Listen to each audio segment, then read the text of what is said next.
Hello student, जय श्री कृष्णा। तो important question series में अपना नेक्स्ट इम्पोर्टेंट क्वेश्चन है इंटरनेशनल हेल्थ एजेंसीज से रिलेटेड। तो इंटरनेशनल हेल्थ एजेंसीज क्या होती हैं, इसके बारे में बहुत सी बार क्वेश्चन पूछा गया है, लॉन्ग में और शॉर्टेशन क्वेश्चन टाइप में भी। तो देखते हैं इंटरनेशनल एजेंसीज क्या होती हैं। तो world's various countries established various international health agencies to provide health and family welfare services. यानी देश की बहुत सारी जो वर्ल्ड के जो बहुत सारी जो कंट्री हैं, देश हैं, वो बहुत सारी हेल्थ केयर सर्विसेज का हेल्थ केयर एजेंसीज का एस्टेब्लिशमेंट करते हैं। क्यों करते हैं? To provide health and family welfare services. तो लोगों को health and family welfare services provide करने के उद्देश्य से कोई भी देश अपनी किसी भी सिटी में उसका हेडक्वार्टर बनना एस्टेब्लिश्ड करके उसके मुख्य उद्देश्य यही होते हैं कि उसके लोगों को रिसोर्सेज प्रोवाइड करके बेहतर हेल्थ केयर सर्विसेज प्रोवाइड करना, किसी प्रकार की फाइनेंशियल और टेक्निकल हेल्प की ज़रूरत हो तो वो प्रोवाइड करना।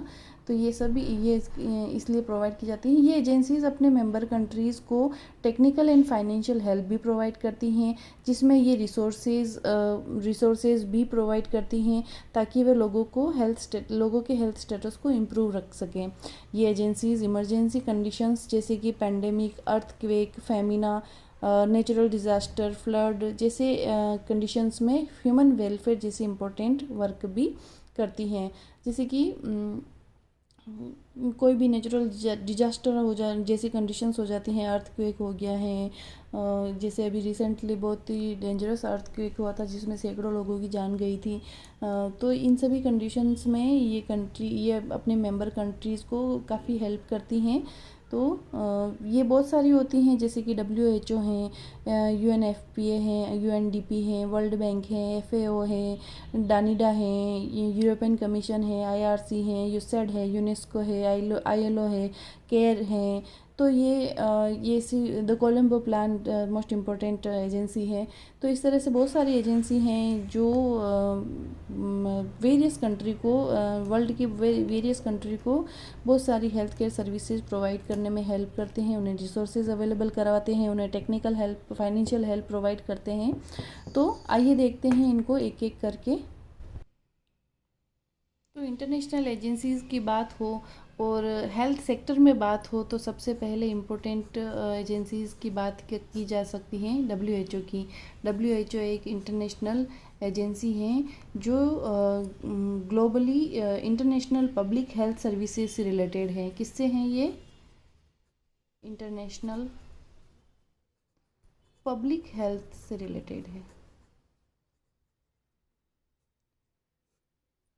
WHO वर्ल्ड की एक ऐसी एजेंसी है जिसमें वर्ल्ड के लगभग सभी कंट्रीज़ उसके मेंबर हैं। जैसे कि इसके जो WHO की जो मेंबर कंट्री हैं वो टोटल 194 हैं और वर्ल्ड में टोटल अप्रॉक्सीमेट 195 कंट्रीज़ ही होगी। तो ये सभी कंट्रीज़ इसकी मेंबर कंट्रीज़ हैं। तो इसका हेड क्वार्टर कहाँ है वो तो सभी को पता ही है, कहाँ है? जिनेवा। ये कहाँ है? तो स्विट्ज़रलैंड।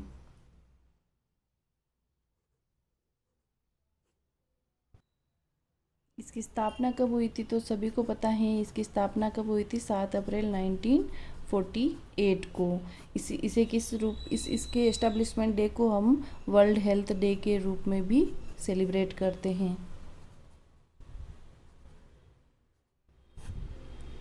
तो WHO एक इंटरनेशनल पब्लिक हेल्थ एजेंसीज़ हैं जो अपनी सभी मेंबर कंट्रीज़ को से रिलेटेड हेल्थ रिलेटेड इशू पर वर्क करती हैं और उस पर ऑप्टिमम लेवल की हेल्थ केयर सर्विसेज प्रोवाइड करने के लिए कमिटेड हैं।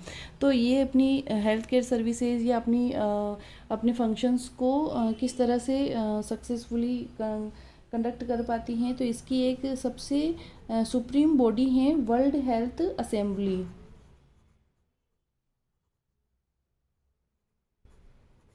ये WHO की एक सुप्रीम स्टेचुटरी बॉडी होती हैं जिसका ये असेंबली बेसिकली जो भी इसकी जो मेंबर कंट्रीज़ हैं उसके जो सभी रिप्रेजेंटेटिव होते हैं वो इस असेंबली का पार्ट बनते हैं। और ये क्या ईयरली ऑर्गेनाइज्ड होती हैं। तो ये असेंबली साल में एक बार ऑर्गेनाइज की जाती हैं या असेंबल की जाती हैं। और इस असेंबली के टोटल सभी 194 कंट्रीज़ के जो रिप्रेजेंटेटिव होते हैं वो इसमें शामिल होते हैं। और इसके जो ये असेंबली कब फर्स्ट बार स्टार्ट हुई थी, तो 1948 ऑफ 24 जुलाई को ये फर्स्ट बार स्टार्ट की गई थी। जिसमें इसकी जो फर्स्ट असेंबली थी उसमें क्या प्रायोरिटी दी गई थी, क्या क्या प्रायोरिटी दी गई थी। तो फर्स्ट इसकी प्रायोरिटी थी prevention of.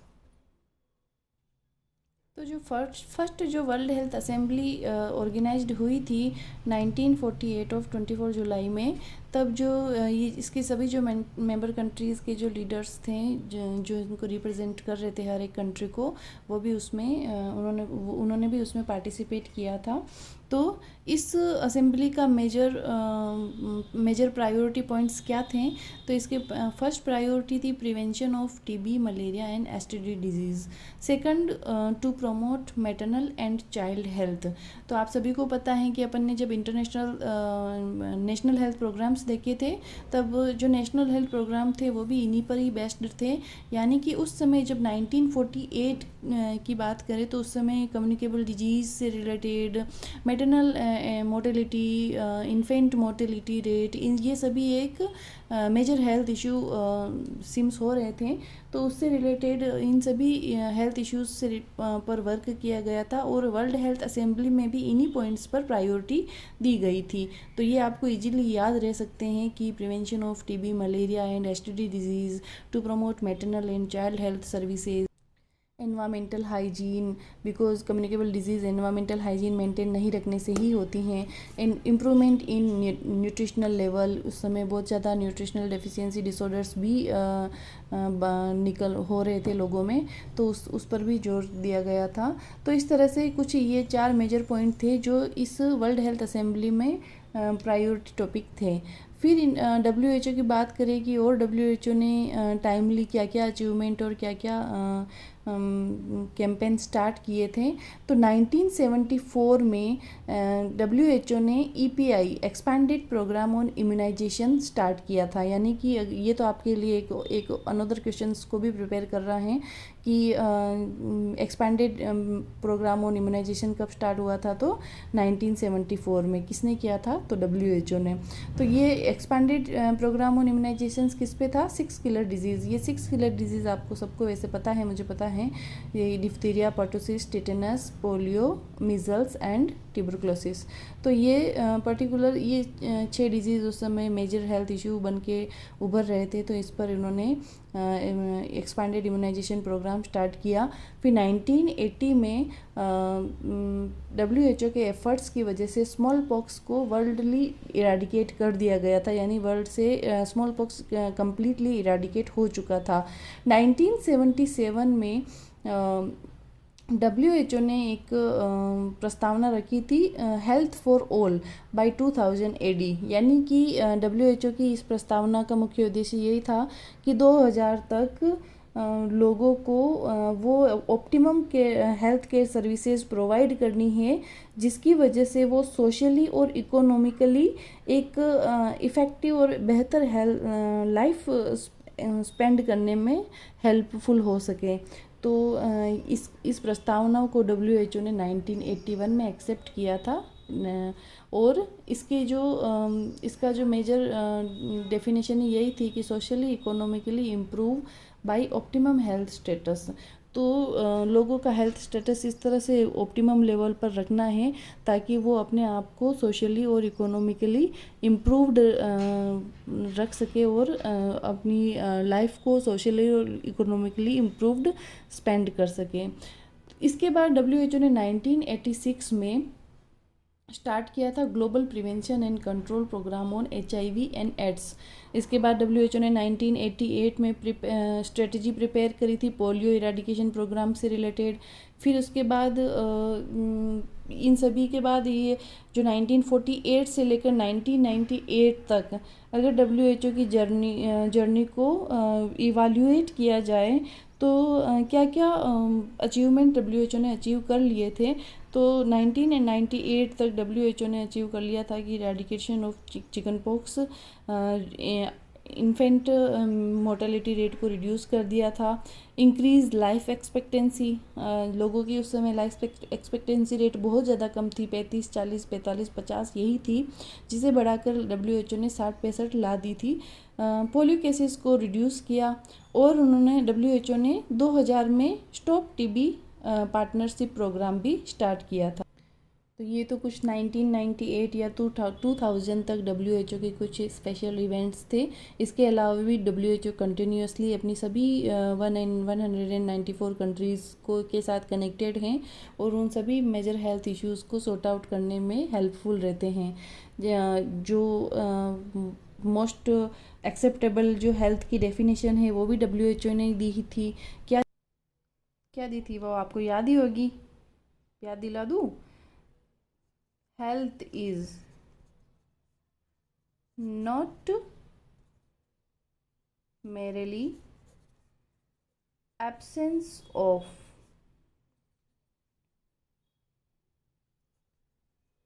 disease and infirmity. It is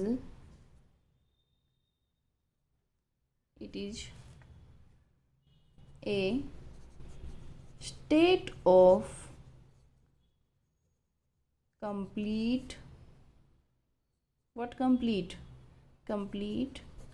physical, mental,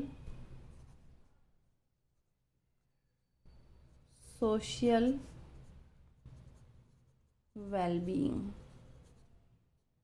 यानी आपको इस तरह से याद होगी, बट मैंने थोड़ा सा समझाने के उद्देश्य से इस तरह से लिखी कि स्वास्थ्य सिर्फ वह नहीं है कि जिसमें सिर्फ बीमारी और किसी भी अपाहिजता का अनुपस्थिति हो। स्वास्थ्य वह है जिसमें स्वास्थ्य एक वो अवस्था है जिसमें आप फिज़िकली, मेंटली और सोशली वेल बीइंग महसूस करें अपने आप को। तो ये भी एक ये डेफिनेशन भी WHO के द्वारा ही दी गई जो यूनिवर्सली ग्लोबली एक्सेप्टेड हैं, जिसके तहत WHO के एफर्ट्स यही रहते हैं कि अपनी सभी मेंबर कंट्रीज़ को comprehensive health care services provide कर सकें। इसके जो चूँकि ये 194 कंट्रीज़ का की ऑर्गेनाइजेशन है, तो सिर्फ एक ही साथ इनको मैनेज करना ज़रूरी संभव नहीं हो सकता है। 194 कंट्रीज़ में कम से कम वर्ल्ड के सभी 7 कॉन्टिनेंटल आ गए हैं, यानी कि सभी 7 महाद्वीप आ गए हैं। तो इस तरह से सभी महाद्वीपों के हिसाब से इनका रीजनल ऑर्गेनाइजेशन एस्टेब्लिश्ड कर दिया था कि जैसे कि अफ्रीका रीजन है, तो अफ्रीका के जो जितने भी 45 या 48 समथिंग कुछ कंट्रीज़ हैं उसके, वो सभी उसकी जो कंट्री हैं वो अफ्रीका रीजन में आ जाती हैं। जैसे अपना इंडिया है एशिया रीजन में, तो एशिया रीजन में भी एशिया रीजन भी बहुत लंबा चौड़ा है। तो एशिया में भी अपना जो साउथ एशिया रीजन है उसमें इंडिया का जो रीजनल ऑफिस आ जाता है, जिसमें टोटल साउथ एशिया रीजन में टोटल 11 कंट्रीज़ इंक्लूडेड हैं। 11 कंट्रीज़ मैं आपको मैप में बताऊं अगर आप इंटरेस्टेड हो तो देखिए। ये हैं अपना एशिया रीजन, दिख रहा है आपको एशिया रीजन, जिसमें ये आपको दिख रहा होगा कि कजाकिस्तान, उज्बेकिस्तान, अफ़गानिस्तान, ये पाकिस्तान, ये इंडिया, ये चाइना और ये इधर साउथ कोरिया, नॉर्थ कोरिया और ये नीचे ये सारे छोटे छोटे जो देश है वो भी आ गए हैं। तो ये सभी क्या आ जाता है, साउथ एशिया रीजन में आ जाता है। अभी इंडिया है जो ये कहाँ पे सिचुएटेड है, साउदर्न एशिया रीजन में, तो यानी दक्षिणी एशिया रीजन में। तो इसमें जो साउदर्न एशिया रीजन के जो 11 जो सभी कंट्रीज़ हैं, इंडिया, नेपाल, श्रीलंका, भूटान, बांग्लादेश, म्यांमार और थाईलैंड और कोरिया, जापान, कोरिया, तो मलेशिया, मालदीव्स, तो ये सभी जो इस रीजन में जो साउथ एशिया रीजन में जो ये सारी कंट्रीज़ हैं, ये अपने WHO रीजन के पार्ट हैं। Thank you.